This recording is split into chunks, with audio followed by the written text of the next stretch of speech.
Hello and welcome. Good evening. You're joining us for another edition of the Democratic Newsroom, a rather special one. This is the last one of 2025. So yes, here's wishing all of you a very, very happy new year. So in a year-ender special of the Democratic Newsroom, I'm joined one last time in 2025 by all of my colleagues here at the India Today Mediaplex to discuss what were the biggest highs, perhaps, of 2025. Who was, for my colleagues, for each one of them, the person, the newsmaker of the year? Who do I begin with? I know I start with you, Rajdeep, every single time. Come to me last. But I'm going to start with the minority in the room. The other lady with me, Maria Shakil.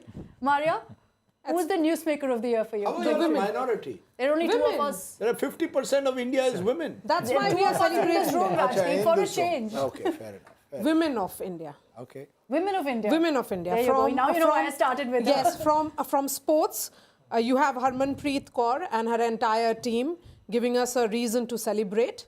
Then you had boxers like Nikhat Zareen. And then chess prodigy Divya Deshmukh. That's one aspect of it. Since Rajdeep has spoken about 50% women, women of Bihar ensured the return of Nitish Kumar. So that is the electoral power at display. Then you had women like Colonel Sophia Qureshi and Wing Commander Vyomika Singh becoming the face of communication. So you have enough and more reasons to say that women of India were dominating headlines. They were the real trailblazers of 2025. Amazing. I completely agree. None of you can object also. So we'll ensure that. Siddharth, you go. Who's your newsmaker of the year? In the system in India, particularly in the economic side, it's collective decision making, but I would put right at the top of the list the Governor of the Reserve Bank of India, Mr. Sanjay Malhotra, for heralding what has not happened in decades, which is a tectonic shift and revamp of India's financial system, and the effects of those decisions will be felt in the years ahead, but it is one of the most significant rewriting of India's financial architecture. And it comes at a time when Mint Street, as RBI, we would refer to that area, and North Block, Raisina Hill are also making tectonic changes. So effectively, I would say within the economy, business, financial landscape, it is the Governor of the Reserve Bank of India who is my top pick for the person of the year, but with the caveat that in a collective decision-making system, it's hard to identify one person. I'm sticking my neck out. Wow, we'll see. Okay, Rajdeep. Trump. It has to be Donald Trump. I mean, purely from a news person's point of view, I do not think in the last 37 years of journalism have I seen one individual play such a major role in shaping headlines across the world. Even as we speak now, he's once again meeting Netanyahu, threatening Hamas, threatening Iran. There's not a day which has gone in this 2025 when Donald Trump has not made news. You could argue that at times his bark has been worse than his bite. But we've seen even with India, it's affected us when it comes to tariffs. Here is someone who still continues to go around the world taking credit for the Indo-Pak ceasefire. I'm looking at it purely from a news person's point of view and the impact that an individual has had. He has completely upended the world order. I don't think the world has seen anyone quite like this in the White House. That one scene is still vivid in my mind when he had Zelensky next to him and he was virtually upbraiding a leader of another country as if he was in a classroom. This is the President of the United States of America. He's learned from that, though. I mean, you know, whether he's... No, look, with Donald Trump, there could well be a method in the seeming madness, but just as a news person, I don't think in the last 37 years, sitting in New Delhi, have events of someone occupying White House affected the world in the manner it is. So purely the Trumpian turbulence that we have witnessed makes him the newsmaker. We can come to other news events, certainly what Maria said about good, bad, you can go good, into bad. You know, my happiest moment in 2025 was seeing the women lift that World Cup. Yeah. I think it was just fantastic. Each of it and every one of them has such great stories. So I'll come to that. But Trump turbulence for me. So Trump turbulence has hit the newsrooms as well. Every day at 10 p.m., Pranay knows this. Every day at 10 p.m., that's when Trump wakes up. He takes to Truth Social. We get some reaction from him. And then we have to constantly be on news breaks of what Trump is going to do next. Gaurav. For me, it's Prime Minister Narendra Modi and his actions that truly define India in 2025. Trump may be a disruptor, but Prime Minister Narendra Modi is someone who's a builder. Let's take one aspect of it. The biggest action in 2025, Operation Sindoor, punishing a Pakistan state-sponsored radical Islamist terror in the heart of Pakistan's Punjab province, hitting Murid and Bahawalpur. Remember, Pakistan terror has bled us for decades. 1993 Mumbai blast, there was an ISI role in it. Series of blasts after that. And India would very timidly say, oh, dossier le lo, kuch kar do, terror pe kar do. Here was hitting Pakistan, crossing every red line of Pakistan, hitting them in Punjab, then hitting their air defense, then hitting their air bases, and forcing them to come and talk to you. Trump may have tried to take the credit by saying he got the ceasefire done. But the fact is, here is Prime Minister Narendra Modi on ground taking those hard decisions, not calling some nondescript non-entity in Pakistan, man of peace, we will do galbaiya with Pakistan, nothing doing. You will sort them out when you deserve to sort them out, point one. And point two, you continue to do that. Look at the missile test that India does even now, the K4 test. Now, Pakistan is now quaking in its boots. One part of it. Look at how world leaders are reacting. Now, Trump may be a disruptor.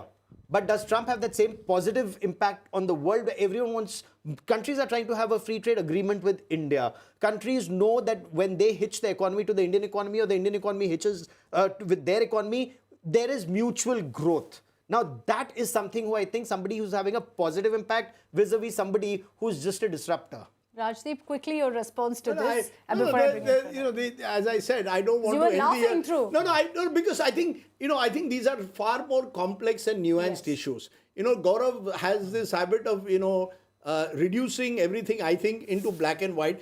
I mean, I'm just looking at the impact on the news wheel. Narendra Modi is India's Neta #1, no doubt about it. But I don't think he's had that kind of impact on the news wheel. Call him a disruptor, call him what you will. Donald Trump has upended the entire world order. I don't think Narendra Modi ji has done that. Now, that may be Mr. Modi's strength, that he isn't in that sense a disruptor, even though many of his supporters would like him to be. But I think in 2025, for me, therefore, Donald Trump actually set the agenda for the world. The world was constantly reacting in different ways in different parts of the world. There's not a single part of the world, even Nigeria. Only the other day, suddenly Africa finds itself in the crosshairs of Donald Trump. We've seen it in the Middle East. We've seen it with China. We've seen tariffs being weaponized in a manner that was has completely changed the way we look at the United States. And I think therefore... Does that benefit the United States? Look at the actions of the Prime Minister. No, it's not about benefiting. She asked me about Newsmaker of the Year. Remember, there was a Time magazine cover which once had Adolf Hitler famously on its cover. When you look at... I'm not offering... I'm not suggesting that Donald Trump is virtuous. All I'm suggesting is that when you look at the news wheel over 365 days, to my mind, in this year, Donald Trump has made far more news than anyone else. Okay, sure, but if I can just quickly, 20 seconds before you come in, and especially this is something that impacts the foreign policy. In case there was a development that was taking place, how nimble-footed was India in offsetting the losses anywhere? The reset of ties with China. China seeking better relations with India, even if it's tactical. At least that move is happening. Having good relations. The other day he was wanting to boycott Chinese goods after Galwan. Now he's calling it a reset. Lovely. I love the words. That is how you look at. Suddenly it's all okay. No, it is not okay. You just look at how best you'll take an advantage for your country. It is how best you can take an advantage of any situation. India is the only country that can talk to Russia and Ukraine. Show me one other country that's able to do the same with the same ease. Yes, Donald Trump is doing that, but is he being able to solve any problem anywhere? Is Iran solved? No. And what problems have we gone across the world solving? What problems have we are struggling in our own neighborhood, for God's sake. I think that's why I said, let's not be black and white. Yes, there are achievements of the government, and yet somebody who's having a positive impact is the only thing I am referring to. You're looking for positive impact, I'm looking at impact. Okay, we'll talk about that. That's the next step. Pranay, quickly. Yeah.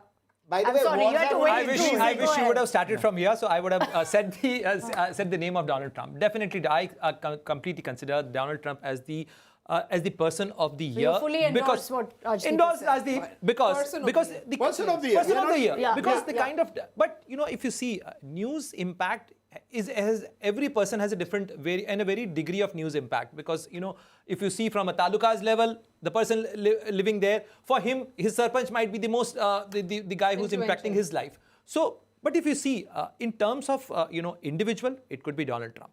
As a phenomena, as Rajdeep said, Trumpian turbulence or disruption. This is an era of disruption. So disruption as a phenomena is also a factor. And as since Siddharth is here, dollar as a phenomenon, as an entity or as a product, as a commodity, dollar is impacting everywhere, and the global economic crisis is the big thing which we are witnessing right now. And we have to see, how this post-COVID era impact is, it's impacting the global economies and democracies. So democracies are facing and reeling under tremendous pressure. Yeah. That is a phenomena. So like 3 Ds, like Donald, disruption, and democracies. And Modi will be happy. Modi ji likes these things. 3 Ds. Akshita, very clearly, I am the real minority here, because I am caught in a room full of political journalists. But I will add context to this, Rajdeep. I think in support of the motion for Narendra Modi, in support of the motion for Narendra Modi as the Prime Minister, I would say the biggest news event of the year is the Indian economy's resilience in the face of Trump's tantrums, the tariffs, and the policy response. Look at what happened in the budget. And if you take it from there till now, income tax relief, GST relief, and when it comes to GST, we must also acknowledge all the states of India, because they are equal partners in that decision. So economic resilience, the fact that India has withstood Trump, it has withstood what he has unleashed on the rest of the world, it has withstood, I would say, a tremendous amount of pressure which is completely unreasonable. And also, don't forget, you have not seen dharnas, you have not seen traders, you have not seen industry come out and say, hame Trump tariff ke liye relief dijiye. Everybody is standing behind India's economic resilience. So I would add to that, because I started with the belief that we will stick to a person of the year in the Indian context, but so you have obviously gone global. No, so let's do that. Let's make it Indian. Let's do domestic. Let's do domestic. Newsmaker of the year, domestic, Rajdeep, then would you say is Narendra Modi? Look, I think one of the things, it would be there the choice would be 2. Yeah. If I was to look purely from a political perspective, politician of the year. Suppose I was to choose a politician of the year. Mr. Modi would be there right at the top, because I think for some of the reason that Siddharth also put forward, the fact is that India remains a relative oasis of stability in a turbulent neighborhood and world. No doubt about it. So if he was politician of the year. If I were to put my person of the year in the Indian context, I would give it to that cricket team. I come back to it. Their stories are stories which are incredible. These are the stories of hope. The kind of hope of a new India that I want to see. People who have come through lots of personal adversity, who have broken the gender barrier to become world champions. I think, it was a bit like what Neeraj Chopra achieved a couple of years ago at the Olympics. It was a momentous day for Indian sport then. And I think this year it was the women's cricket team, not the men's, but the women's cricket team, which I think deserves full applause. So, politician of the year. What is politics also about? It's about power, it's about winning elections. And the Modi Shah juggernaut continues to win elections. Therefore, you could argue that they are, in that sense, you would certainly put them in the politician of the year category. But if I were to choose person of the year, I want a positive, if I was to choose who made the most positive impact on you as a person. I was just reading the stories and meeting these. When I met Shefali Verma at the India Today or Aaj Tak Agenda Conclave, I was just tongue-tied, because she was so wonderful, vivacious, and so open, and symbolized to me the journey that so many Indian women can make, and therefore offers hope. So, the women cricket team on one side, politician of the year, you can choose Narendra Modi. We can divide it into various categories. Newsmaker of the year. For India. For India, okay. Sure, a story of hope, yes. I think we all agree that, what the women's cricket team did was wonderful. I think it sets the stage perfectly for going into a new year as well. But Newsmaker of the Year, you've named Donald Trump, but similarly domestically... Okay, then I would put a Gyanesh Kumar as a contender. As a contender. I'm not choosing then, as I said, but Gyanesh Kumar also made headlines in a manner that I don't think any election commissioner has made since T.N. Session. And T.N. Session said it because he said he would eat politicians for breakfast. Gyanesh Kumar versus Rahul Gandhi was one of the battles of the year. So I'm purely looking at it in terms of news. I don't think the election commission has ever made so many headlines so often as they have in 2025. And of course also the armed forces. I think the fact that Operation Sindoor was such a major event and the fact that our armed forces continue to show their mettle. These are all contenders. You can choose. Gaurav, Just get in one point to add. Sorry, Maria. The fact that we have come close to eradicating left-wing extremism and the fact that our paramilitary forces who have shed tremendous amounts of blood right here on Indian soil should also be discussed here as we talk about. While that's great job done, that's only job half done because the urban Naxals are as bad an issue that we need to deal with far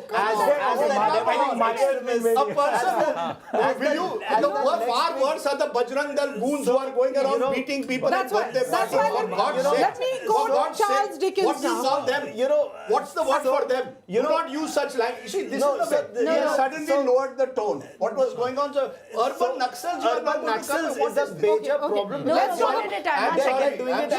Gaurav, why don't you respond to that? Never said by Gaurav Sawant that Bajrang Dal goons why don't you respond to that, Gaurav? bashing up people. So, tragic. Let him respond, Rajdeep. Let him respond. No, he doesn't have a word to say. Law of the land has to take its course Nothing happens. against They are going on everyone. impunity. If law of the land is supreme, What is this urban Naxal term suddenly that you bring in? What rubbish you talk? whether it is anybody who's attacking, children here, children there, people from the northeast or anything, completely unacceptable. Any goon, any violator of the law, any violator of the law of the land must apply equally. At the same time, those who try to subvert the system in the manner in which urban Naxals do, I think the Home Minister Amit Shah has his task cut out for him. And once he's sorted out LWE by March deadline 2026, then perhaps March 2027 is his deadline to sort out the urban Rajdeep, Naxals. why are you getting offended? Urban Naxals is a term What is this rubbish term? It's a very, you see, these are the term anti-national, urban Naxal. We should be very careful when we use such terms because they can liable to misuse. If there is someone who has committed an activity which is genuinely criminal and anti-national, please prosecute them. But don't use these debates to throw generic terms at people you don't like. It is precisely that's the problem. I agree with Rajdeep. Because of exactly what he has said. Use those phrases. This is the kind of terrible terminology. Not journalists. One day that that should be used again with nuance. It should be just because a politician uses it doesn't mean that a senior anchor should. My problem with Gaurav Sawant is Mr. Sawant will have what you call dahi. क्या कहते हैं जब आपके your lips are sealed? dahi jam jata hai when Bajrang Dal is going around vandalizing. When he never speaks. What do you call them? I'm asking a word for them. He cannot even give a word for them. Far more dangerous. They are a national and international embarrassment. So this is urban Naxals is a generic term. You give me specific examples. Let's enter with hope. Why is Rajdeep so rattled? No, why I'm is not Rajdeep so rattled? I'm Is something? Rajdeep is very rattled. I'm surprised. The moment I raise urban Naxals, because you use stupid terms. Because it brings down the quality of a very nice debate. Since we are talking about Khalnayaks also here, a Khalnayak is also a person who has news impact, and I would want to take the name of Field Marshal Asim Munir. In 2025, the way Operation Sindoor unfolded, villain of the year. Agree. As far as India is that concerned. we can agree on. Can we do some fun? Can we talk about a movie of the year, our individual choices? Asida, as the moderator, do we have permission to talk about the movie of the year? Talk about an OTT series also. Yeah, Durandar. Absolutely. I haven't seen it. I'm a romantic by temperament and by nature, and I'm hopeful. So I would say Sayyara. I mean, it actually brings back those memories of those of us who loved DDLJ and the Shah Rukh Khan era. And you know, there's Gives us a hope broader again. context after several months ago when we led with a cover, lights, camera and collapse, describing the collapse of Bollywood in the manner in which we knew. I think Dhurandhar is a fantastic backdrop where Talk the about year Sayyara is as well. Both I haven't seen it. I haven't seen it. Quite honest. I haven't seen it. Sayyara has done for 1,200 crores. Dhurandhar did, I'm not contesting Sayyara that, did 500 but crores. I think Dhurandhar has also, in some ways, brought home a reality to all of us that regardless of the internal divide and the strife, ethnic, Punjabi, Baloch, army, non-army, when it comes to India, the hatred in the Pakistani state to India's very existence comes out to me as the standout factor of that movie. If I may, those who cannot be named because Rajdeep doesn't like it, they got very rattled by Dhurandhar. No, Sayyara. Let's talk about Sayyara. Those who cannot be named got very rattled by Dhurandhar. Film of the year. That Gen Z, if you reach out to Gen Z, the manner in which Sayyara did, they can actually carve out a new set of audience. So And now the Gen Z... Gen Z loves you can Dhurandhar. talk about Dhurandhar as well, but I'm talking about Sayyara because, you know, at the end of the day, for all those all of us who loved movie. No, we so loved film of movie the year, because of why? Sayyara, Dhurandhar, film of the year. I enjoyed this Delhi. I enjoy OTT now. I don't go to the big screen, Which so one? I've not unfortunately seen Chhawa or Dhurandhar. Kantara. I hope to see all of them, but I saw a bit of Kantara. But I like this Delhi crime. The series, That Shefali Shah is just too good. Yes. I haven't seen someone just get into a role quite like that. I actually find OTT, some of the stuff they do, and I loved Maharani with Huma Qureshi. What was it, Maharani 4 this time? Yes. I mean, she is fantastic. Both, this is the year, you're right, of women. I mean, look at the actors. He likes the more masculine Ranveer Singhs. And what is the guy who was there, that Kaushal, Vicky Kaushal, who was acting as Shambhaji Maharaj, Chhatrapati Shambhaji Maharaj. Compared to that, I liked all these women. They are fantastic actors. There was a lot of political messaging in Maharani. I loved it. I loved the political messaging, and I see that can happen on OTT. It should start happening on News TV. You know what? What do you mean? That's more than what it is. That's not fair, Rajdeep, come on. The thing is, It's also directed if by a friend political of mine. I messaging must is say that. okay on OTT or in Maharani, the same political message, if it happens in Dhurandhar, Who has stopped suddenly... No, look at the thermonuclear outrage that we saw when Dhurandhar happened. Oh, hatred towards Indian Muslims. How? I saw haven't that seen the movie. film. Yeah. I saw that movie just to see whether there was any hatred towards any Indian Muslim. None whatsoever. So film of the year for you? Undoubtedly, and Dhurandhar, I'm actually waiting for part 2. Of They Dhurandhar. should give Gaurav a role in it. No, I know. Where reality meets... Fine. Nobody in reality. Sayyara 2 and he can be in Dhurandhar 2. I don't want to be in any of these. Okay. And I'm also very Film of the happy year. being the reporter. But those who cannot be named, should be named. I couldn't watch a movie, You know, but I it would was the say best of times, it was the worst of times. As a series, I would say Panchayat. Very nice again. Panchayat. Very sweet. No, but that was So not last year. That was not 2025. I mean, it Sequel has came. had 3 The sequel. sequences. Sequel came this year. Yeah, again. Yeah. But let me come back to Dhurandhar since I triggered it. While Akshay, everybody has done fantastic, and Rajdeep spoke about 2 other male stars. I think the standout performer is Rakesh Bedi. Rakesh Bedi, yes. That's a master class in acting, in delivery, and assuming and adopting the character and behaving Jamal. like that. You have to see that to realize that this is a master at Two his... films at that I his- refer to. We're not referring to... Yes, Yes, we're not referring to Hindi movies, so I'm going to change that. I'm going to suggest first a Malayalam movie called Brahma Yugam. Excellent Mammootty film, horror. Excellent. I heard of It was yes. amazing. All of you, please watch it. The other movie, Tamil movie. Available. Yes. Yeah, it's got subtitles. Don't worry. We'll watch Second it. Tamil movie called Bison on Netflix. Everyone, again, please watch it. 2 of my recommendations, at least. So I think going into 2026, a little different languages also. Absolutely. Especially because you're going to see Tamil Nadu and Kerala elections. So maybe it'll help all of you. Which when you is go why out on the ground. which is why it is impossible to pick one person in India, a country of 1.4 billion people. We have 5 major movie industries by language. America is unitary. It is one language.